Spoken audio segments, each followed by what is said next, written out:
பேட்டா விஸ்வாசம் இந்த ரெண்டு படமும் இன்னைக்கு உலகம் முழுக்க பிரம்மாண்டமாக வெளியாகி இருக்கு. தமிழகத்துல எங்க திரும்பினாலும் ரஜினி அஜித்துடைய பேனர் போஸ்டர்கள் தாங்க அந்த அளவிற்கு திருவிழா போல படங்களை ரசிகர்கள் கொண்டாடிட்டு வராங்க.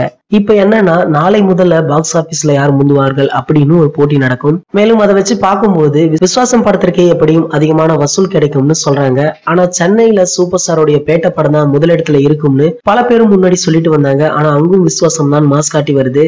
பேட்ட படத்துல தலைவர் ரஜினி கல்லூரி வார்டனாக வலம் வராரு. அதே காலேஜ்ல பாபி சிம்லா ஜூனியரை ராகிங் செய்யறாரு. டெரர் கேங் என்ற பெயர்ல கல்லூரியில அட்டகாசமும் செய்யறாரு.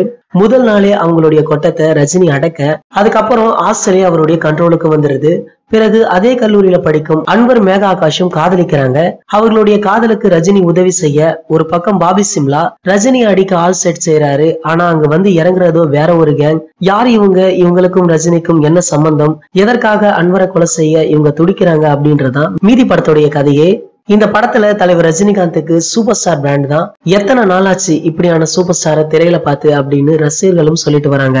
பாடனாக மாணவர்களிடம் அன்பு கண்டிப்பு, அதே நேரத்துல வில்லன் கும்பலிடம் அதிரடி என முதல் பாதியில சும்மா பட்டை கலப்புறாரு. அது கூடவே ரஜினியுடைய துள்ளல், காமெடி, பாம்பு பாம்பு என முனிஷ்காந்த கிண்டல் செய்யும் வசனங்கள், பாபி சிம்லாவோட வீட்டுக்கே சென்று அவரை கூலாக டீல் செய்வது என சும்மா அதகலம் பண்றாரு. அதிலும் நவாசுதீனுடைய கேங் அட்டாக் பண்ண ஆரம்பிச்சது ரஜினி எடுக்கும் அதிரடி ரசிகர்களுக்கு திரையரங்குல செம விருந்தாக இருக்கு. முக்கியமாக கிளைமேக்ஸ்ல ராமா ஆண்டாலும் பாட்டுக்கு நடனம் ஆடுவது படத்துடைய இயக்குனர் கார்த்திக் சுப்ராஜ் பழைய விண்டேஜ் ரஜினியை முழுசாவே கொண்டு வந்துட்டாரு. ஆனா இந்த படத்துல பிரச்சனையே கதை தான். பல காலத்துக்கு பழி வாங்குதல் கதை அப்படின்னாலும் படத்துல ஏன் தேவையில்லாம இத்தனை கதாபாத்திரங்கள் வச்சிருக்காங்க அப்படின்னு புரியல. ஏன்னா படத்துல இருக்கிற எந்த கேரக்டருக்கும் ஒரு அழுத்தமான கதாபாத்திரமே கிடையாது. சிம்ரன், த்ரிஷா எல்லாம் செட் ப்ராப்பர்ட்டி தான். வழக்கமா நம்ம மக்கள் செல்வன் விஜய் சேதுபதி அவருக்கான கொடுத்த ரோல்ல சும்மா பட்டையை கிளப்பிருக்காரு. ஆனா இந்த படத்துடைய வசனங்களை குறிப்பிட்டு சொல்லலாம். அதுவும் ரஜினிக்கான அரசியல் களத்திற்கு ஏற்றது போல இருக்கு. இத்தனை வருஷம் பொறுத்தாச்சு, இனிமே நம்ம பாய வேண்டிய நேரம் என ரசிகர்களை தட்டி கொடுத்து தெம்பூட்டுகிறாரு. இசையை பொறுத்தவரை அனிருத் பாடல்களை பின்னி இருந்தாலும் டைட்டில் கால்ல வந்த தேவா இசைக்கு இணையாக கூட படத்துல இல்ல அப்படின்னு தான் சொல்லணும். பேட்ட பராக் என்ற பிஜிஎம் வைத்தே படத்தை ஃபுல்லாவே ஓட்டிட்டாரு. மேலும் ஒளிப்பதிவாளர் திருவின் கேமரா ஹேண்டிலிங் எல்லாம் வேற லெவல். ரஜினி தான். படத்துடைய கிளைமேக்ஸ்ல ட்விஸ்ட் இருக்கு. முதல் பாதி ரொம்பவே விறுவிறுப்பா போகுது. ஒட்டு மொத்தத்துல பேட்ட படம் செம. இந்த படத்துடன் விஸ்வாசம் படமும் ரிலீஸ் ஆச்சு. ஒரு சில நாட்களாகவே இருதரப்பு ரசிகர்களுக்கும் அதிகமாக மோதல் ஏற்பட்டும் வந்தது.